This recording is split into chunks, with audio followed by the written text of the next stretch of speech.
Trustee Williams, you are welcome to begin whenever you like, madam. Thank you, Your Honor.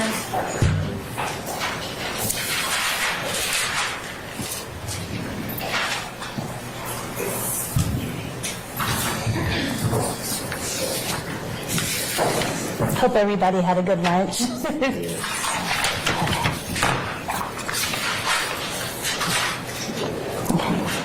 So I'm Attorney Angela D. Williams, and I have the privilege of representing Rodalius Ryan over there in the back. Poor, young, convenient. That's all it takes to become the target of the state.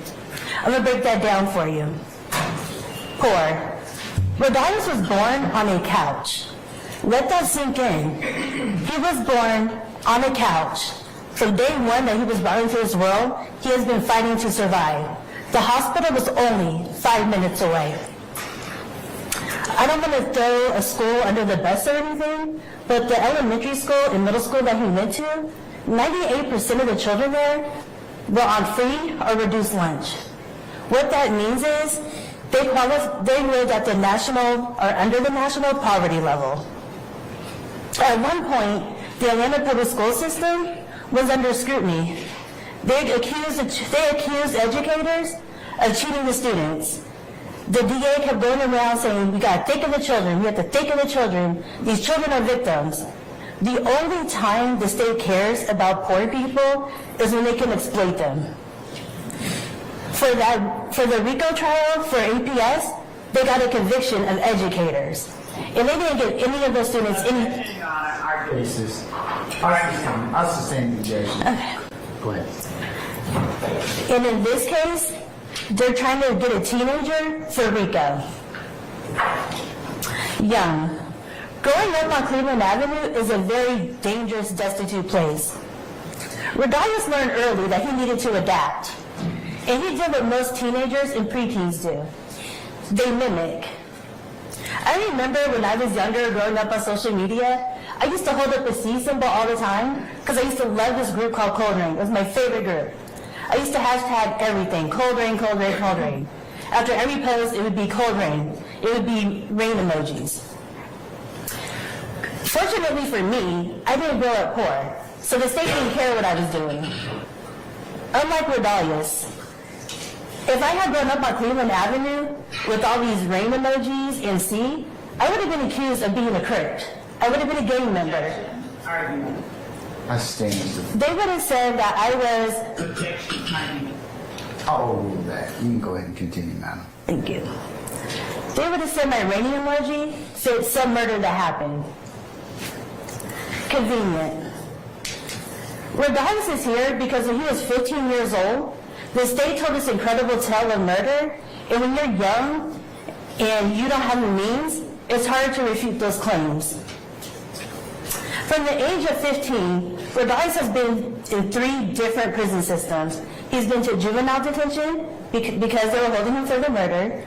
He went to Fulton County waiting for the murder, and once he finally turned 18, they sent him to the Department of Correction. And I don't know about you, but a lot of people in here haven't been to prison. But if you've ever gone to prison, you would know it's overcrowded, it's underfunded, it's violent, and you have predators everywhere. And unlike maybe college or a new job, you don't get an orientation when you first go to prison to figure out how you need to do anything. Rodalius had to do what he's had to do since day one, survive in prison. And if you look at Rodalius, you can see he's maybe 100 pounds soaking wet. So he posts things. He posts things on Instagram. And I wouldn't even call them Instagram posts. I would call it a survival post. He has to boast. He has to be boastful. He has to show people, this is what I have.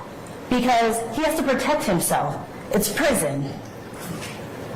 So you put poor, young, and convenient together, and what do you have? You have the perfect scapegoat for the state. This indictment has 28 co-defendants. And the prosecutors keep saying, we're trying to clean up the streets of Atlanta. We're cleaning up Fulton County. We're trying to drive crime down. You just heard me say Rodalius is in prison. The jurors got it wrong in that murder case, and they convicted him. He's going to be there for life. They're not cleaning up the streets of Atlanta. They're cleaning up the prisons. And I promise you, the people in the prison, the wardens, they know how to handle their inmates. They don't need the DA's help. They have it. I sustain objection.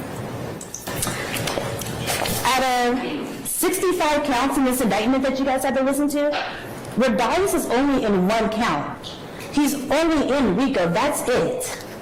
Out of 190 overt acts, Rodalius has 8 of those acts. 3 of them are for the murder that I've already told you about. 5 of them are survivor posts. He has to do these posts so he can survive prison. So why are me and Rodalius here? Because the state was to put on a show. Rodalius is in less than 1% of this whole indictment. This reminds me of this anime named Bleach, where it's 16 seasons. Every episode is about 18, 20 episodes. Sorry, every season is 18 to 20 episodes. And they have season 4 and 5. They have these bouts. They're villains of the whole thing in season 4 and season 5. The main characters are trying to get them out of soul society. You go to season 6, you don't hear about the bounce. You go to season 7, you don't hear about the bounce. Why don't you hear about these important characters?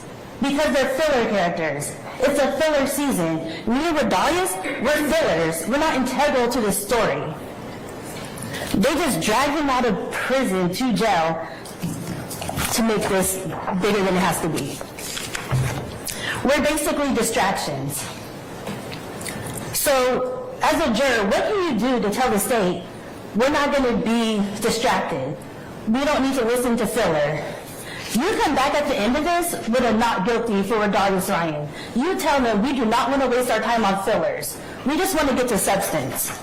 So I guess sit back, enjoy the show, get some popcorn, because this is not justice, this is a circus.